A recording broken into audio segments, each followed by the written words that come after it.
लोग जातिवाद जातिवाद इतना चिल्लाते हैं, लेकिन मैं कहता हूं कोई जातिवाद नहीं है। दो ही वाद है, निर्धनवाद और धनवाद।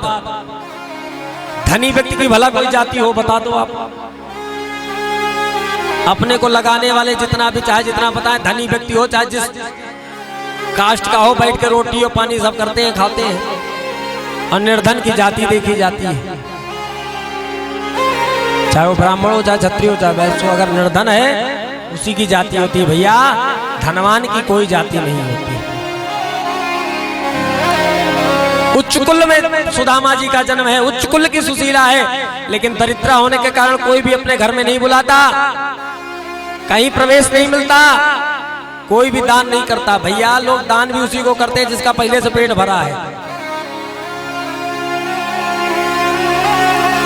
ऐसा संसार है ये, बड़ा धोखे का है, बड़ा विचित्र है संसार।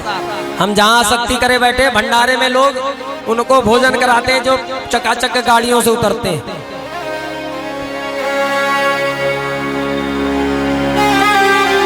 आज एक ब्राह्मण के घर में एक दिव्य ब्राह्मण सत्यनारायण भगवान की कथा कह रहे हैं। सुशीला इस आशा में जाकर दरवाजे के बाहर बैठ गई कि जब कथा समाप्त होगी तो मुझे कुछ प्रसाद मिलेगा और वो प्रसाद मैं अपने बच्चों को दूंगा।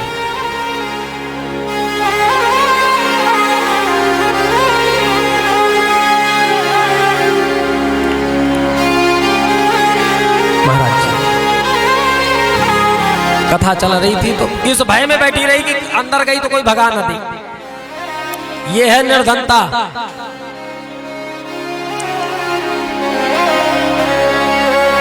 कथा समाप्त हुई, ब्राह्मण अपने हाथ से प्रसाद दे रहे थे और देना भी चाहिए। कथावाचक ब्राह्मण को अपने हाथ से ही फलस्वरूप प्रसाद अवश्य प्रदान करना चाहिए, नियमता यही कहता है। तो अपने हाथ से दे रहे थे। सुशीला मुख को छिपाती हुई फटी हुई जर्जर सी धोती पहने आंचल फैला दिया। हल्की सी झलक ब्राह्मण ने देखा। अरे बोले देवी आप सुदामा जी की धर्मपत्नी है क्या, भार्या है क्या? सुशीला को रोना आ गया। बोले सरकार, अरे बोले आपकी ये स्थिति, जिनके बचपन के अभिन्न मित्र द्वारिकाधीश प्रभु श्री कृष्ण हैं, जिनके द्वार में जाकर के निर्धन दरिद्र भी चक्रवर्ती सम्राट बन जाते हैं, वैभव संपन्न हो जाते हैं, और उनके मित्र की स्थिति ये। सुशीला को तो कानों पे विश्वास ही नहीं हुआ कि हमारे पति के बचपन के मित्र भगवान श्री कृष्ण। कितना विरक्त स्वभाव सुदामा जी का कि अपनी पत्नी तक को नहीं पता है कि हमारे मित्र भगवान कृष्ण हैं। हम तो धोखे से नेताजी के बगल में फोटो खिंच जाए, धोखे से तो गजब ढा देते हैं लोग, है ना भाई। स्टेज में जाके धीरे से काने में पूछते हैं साहब पानी पियोगा, और फिर अगले दिन पेपर में छपवाते हैं फलाने मंत्री जी से विशेष चर्चा करते हुए समाज के कल्याण के लिए। अब पूछ रहे ना काने में पानी पियोगा।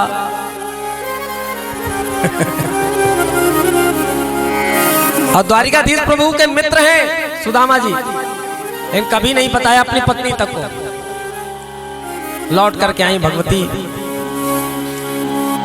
और बच्चे दौड़े, मां भूखे दौड़े आए, तुरंत बच्चों को दे दिया प्रसाद, जाओ खेलो खेलो। और सुदामा जी को प्रणाम कर बोले भगवान आज एक जगह कथा सुनने गए थे, बड़ा अच्छा किया, भगवान की कथा सुनना चाहिए। बोले वहां पंडित जी ये बता रहे थे कि द्वारिकाधीश प्रभु आपके बचपन के मित्र हैं। सुदामा जी कहा देवी? बोले आपने बताया नहीं। बोले कभी ऐसा अवसर आया नहीं, और मित्र क्या आ रहे हो तो अभिन्न मित्र, मित्र नहीं अभिन्न। मेरे बगैर गुरु आश्रम में एक पल नहीं रहता था। सुशीला बोली तो आप फिर कैसे आप हो? द्वारिकाधीश प्रभु आपके अभिन्न मित्र और हम ये स्थिति में जी रहे हैं। धन्य है सुदामा। सुदामा जी का तो देवी तू क्या सोचती है कि मैं अपने मित्र से धन कमाने जाऊं? क्या मित्रता इसलिए करना चाहिए कि समय आने संकट आने पर मित्र से धन ले लूं? किसी काल में संभव नहीं। सुशीला जानती बड़े सिद्धांतवादी, अगर लेने देने की ज्यादा बात की तो कभी नहीं जाएंगे। बोले ना ना ना, मैं लेने की बात नहीं, मैं तो ये कह रहा हूं कि यदि आप जाएंगे तो क्या उनका सानिध्य नहीं मिलेगा? क्या उनको देखने की आपकी इच्छा नहीं होती?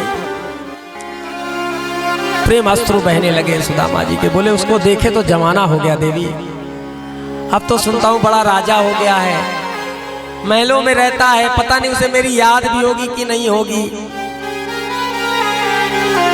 सुशीला जी ने कहा ना ना ना बिल्कुल, आप एक बार चले जाओ, द्वारिका जाओ, जो एक बार जाओ, मेरे कहने से जाओ। सुदामा जी कहा देवी जाऊं तो किस बात पे जाऊं, मेरा मित्र है, मैं कैसे मिलने जाऊं, मेरे पास तो 2 मुट्ठी तंदुल भी नहीं है, क्या मैं उसको भेंट लेके जाऊं? मित्र के घर कभी खाली हाथ नहीं जाना चाहिए। गुरु के घर, मित्र के घर और बेटी के घर कभी खाली हाथ नहीं जाना चाहिए। और ध्यान रखिए, घर के यदि मुखिया हैं तो अपने घर कभी भी खाली हाथ नहीं आना चाहिए। अगर घर में नन्हे नन्हे बच्चे हैं और घर का मुखिया कहीं से लौटता तो चाहे कुछ ही ले आवे, 2 रुपए का कंकड़ पत्थर ना खरीद के कमपट्टा भी ले आवे, लेके जरूर लौटे।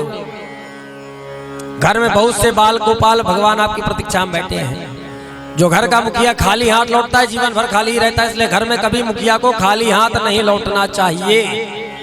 कहीं से भी लौटे कुछ ना कुछ तो ले आओ। सैकड़ों रुपया का गुटखा खा जाने वाले लोग, हजारों रुपए की सिगरेट पी जाने वाले लोग घर में आने में कह देते क्या था, पैसा ही नहीं था, क्या ले आते हैं। ना ना भैया, लक्ष्मी कुपित होती है, कभी खाली हाथ अपने घर नहीं लौटो, ग्रह लक्ष्मी इंतजार कर रही है।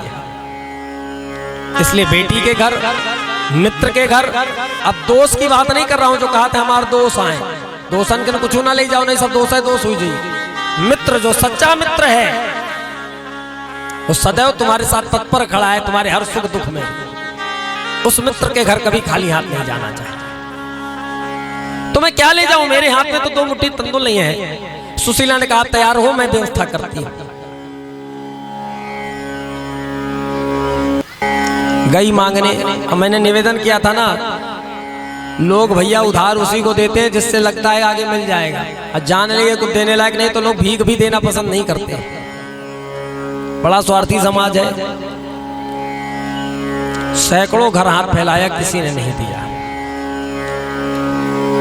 सुशीला ने भी हट ठान लिया, लेके ही लौटूंगी, तो बचपन की सहेली मिल गई, वहीं ब्याही थी। बोली बहन एक बार तू तो मेरी मदद कर दे, 2 मुट्ठी चावल दे दे मुझे, 2 मुट्ठी तंदुल दे दे, मैं अपने पति को दे दूं, वो द्वारिकाधीश से मिलने चले जाएं, लौटेंगे तो तेरा सारा ऋण चुका दूंगी। उसने कहा भाई देखो, हम देने को तो कोई माना नहीं, तुम्हारी बहन हो, थोड़े से ही है, ले जाओ, 2 मुट्ठी है बस, इससे ज्यादा तो मेरे पास है भी नहीं।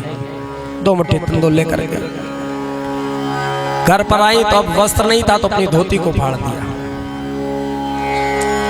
ऐसा दैन, ऐसी निर्धनता, धोती को फाड़ करके उस पर गठोटी लगाकर ब्राह्मण देवता को दिया। बोले भगवान आप अपने मित्र के पास जा रहे हैं तो मेरा एक निवेदन उनसे बस कह देना, और मुझे चाहिए कुछ नहीं, एक मेरा उनसे मेरा एक संदेशा कह देना। हाँ हाँ क्या कहना है? बोले उनसे कहना 1 मास 2 पाख में 2 एकादशी होए, और मेरे घर गोपाल जू नित्य एकादशी हो। तो प्रभु मेरे घर में क्या नित्य एकादशी होती रहेगी? सुदामा ने कहा मैं ठीक है, प्रयास करूंगा, कह दूंगा। चल पड़े। जिंदगी की नैया जब मझधार में पड़ी होती तो किनारे की कामना सबकी होती है।